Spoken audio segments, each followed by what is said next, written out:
हाँ जी, पंजाबी कॉमिक्स की ऑडियंस, जैसा कि ਤੁਹਾਨੂੰ पता है कि हाफजाबाद जिले में सैलाब आ गया तो साडा ਜਿਹੜਾ है अपना ਵਾਈਬ੍ਰੇਟਰੀ ਉੱਤੇ ਖਲੋਤੀ ਹੈ ਨਵੀਂ ਸੜਕ ਇੱਕ ਬਣਾਉਂਦੇ ਪਏ ਆ ਉੱਤੇ ਖਲੋਤੀ ਹੈ ਤੇ ਜਿਵੇਂ ਸਾਨੂੰ ਫੋਨ ਹੋਇਆ ਹੈ ਪਾਣੀ ਚੜ ਆਇਆ ਹੈ ਉਵੇਂ ਮੈਂ ਤੇ ਭਾਈ ਮੁਖਤਾਰ ਸਕੂਟਰ ਕੱਢਿਆ ਤੇ ਅਲਹਮਦੁਲਿਲਾ ਖੈਰ ਕਰੀਅਤ ਨਾਲ ਅਸੀਂ ਜੇ 10 ਮਿੰਟ ਲੇਟ ਹੋ ਜਾਂਦੇ ਤੇ ਪਾਣੀ ਸਾਡੀ ਵਾਈਬ੍ਰੇਟਰੀ ਦੇ ਉੱਤੇ ਚੜ ਜਾਣਾ ਆ।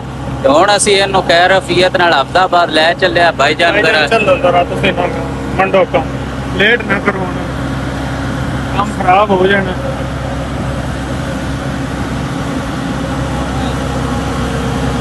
ਬਜਾਓ ਬਜਾਓ ਬਜਾਓ ਅਗਾ ਫੁੱਲ ਪੰਜਵਾ ਲਾ ਪੰਜਵਾ।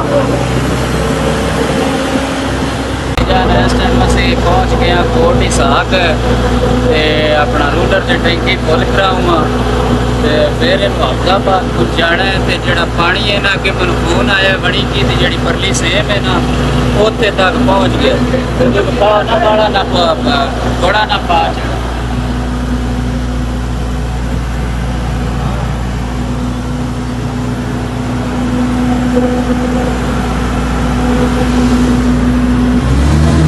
मैं थक पिया सी ते ड्राइवर बदले आराम मैं थोड़ा जा वाल वूल दसिया मैं कि कुआन चलाने ते कुआन चलाने ते मेहरबानी घर चला मैं हुण थक पिया। माशाअल्लाह भाई मुख्तार साहब जेड़े ने हुण डिल जाते ने गाना उत्ते उन्हें लाया है लोग मचाते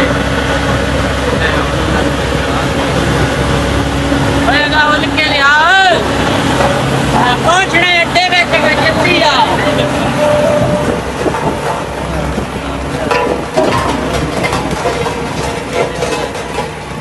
मैं उड़ना जाके ना वेट करना अगले मोड़ पे ये ना वकेगा सीधे ही ला छड़े। बहुत ज्यादा खतरा है अपनी हिफाजत लियो। महमूदपुर तक तो पानी आ गया। हाँ जी महमूदपुर पिंड में पानी टच हो चुका है।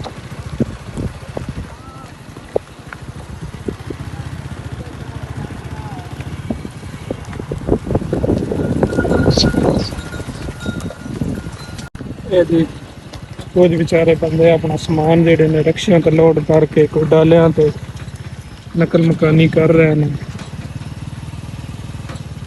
दरिया चनाब ने जनाब इंतहाई ज्यादा पानी जेड़ा ना बाहर कढ़ दिता।